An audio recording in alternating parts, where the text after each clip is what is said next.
എല്ലാവർക്കും സുഖമാണെന്ന് വിശ്വസിക്കുന്നു. പാചകവാതക വിതരണവുമായി ബന്ധപ്പെട്ട് വലിയ മാറ്റങ്ങളാണ് യുദ്ധം തീർന്നതോടുകൂടി നമ്മുടെ രാജ്യത്തും സംസ്ഥാനത്തും നടപ്പിലാവാൻ പോകുന്നത്. വാണിജ്യ സിലിണ്ടറിലും അതുപോലെ തന്നെ LPG സിലിണ്ടറിലും പൈപ്പ് ലൈനിലൂടെ വരുന്ന ഗ്യാസും ഉപയോഗിക്കുന്ന ആളുകളെല്ലാം അറിഞ്ഞിരിക്കേണ്ട ഏറ്റവും പ്രധാനപ്പെട്ട അറിയിപ്പുകളാണ് ഈ ഒരു വീഡിയോയിൽ നിങ്ങളുമായിട്ട് പങ്കുവെക്കുന്നത്. വീഡിയോയുടെ വിശദാംശങ്ങളിലേക്ക് കടക്കുന്നതിന് കൂടുതൽ ആളുകളിലേക്ക് ഇൻഫർമേഷൻ എത്താൻ ഷെയർ ചെയ്യുക, ലൈക്ക് ചെയ്യുക, ഫേസ്ബുക്കിലൂടെ കാണുന്ന ആളുകൾ ഫോളോ ചെയ്യുക. വീഡിയോയുടെ വിശദമായ വിവരങ്ങളിലേക്ക് വരാം. ഏകദേശം തീർന്ന് ഹോർമോസ് കടലിടുക്ക് തുറന്നതോട് കൂടിയിട്ട് LPG വിലയിൽ വലിയ കുറവ് വരും എന്നുള്ളതാണ് ഇപ്പോൾ നമുക്ക് ലഭിക്കുന്ന വിവരങ്ങൾ. ആദ്യഘട്ടത്തിൽ വാണിജ്യ സിലിണ്ടറിന് 1000 രൂപ വരെ കുറഞ്ഞേക്കാം. 500 മുതൽ 700 രൂപ വരെ കുറയും എന്നുള്ള റിപ്പോർട്ടുകളാണ് വരുന്നത്. 1000 രൂപ വരെ കുറയാനുള്ള സാധ്യതയുണ്ട്. യുദ്ധത്തിന് മുമ്പ് 1500ഓളം രൂപയുണ്ടായിരുന്നതാണ് ഇപ്പോൾ 3000-ന് മുകളിൽ എത്തി നിൽക്കുന്നത്. അതിൽ ഗണ്യമായിട്ടുള്ള കുറവ് ഇനി ഉണ്ടാകും എന്നുള്ളതാണ്. ഗണ്യമായിട്ടുള്ള കുറവ് മാത്രമല്ല, അതിനുശേഷം ഏർപ്പെടുത്തിയിട്ടുള്ള നിയന്ത്രണങ്ങൾ പൂർണ്ണമായിട്ടും പിൻവലിച്ചിട്ടുണ്ട്.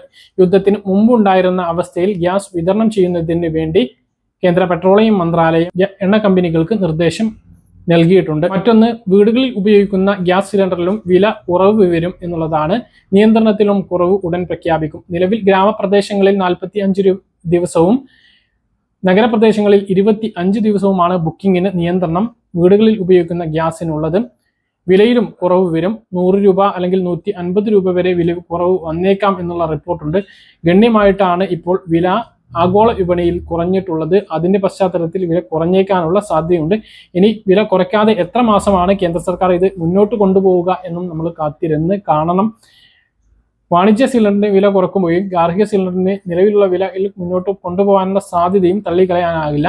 എണ്ണ കമ്പനികൾക്ക് വലിയ നഷ്ടം ഉണ്ടായി എന്ന് കേന്ദ്ര സർക്കാർ മുമ്പ് വ്യക്തമാക്കിയിരുന്നു. അതേസമയം പെട്രോൾ ഡീസൽ വിലയിലും ആഗോള വിപണിയിൽ വലിയ വിലക്കുറവ് ഉണ്ടായി എങ്കിലും അതിന്റെ പശ്ചാത്തലത്തിലുള്ള വിലക്കുറവ് നമുക്ക് ലഭിക്കില്ല എന്നുള്ളതാണ് ഇപ്പോൾ നമുക്ക് ലഭിക്കുന്ന വിവരങ്ങൾ.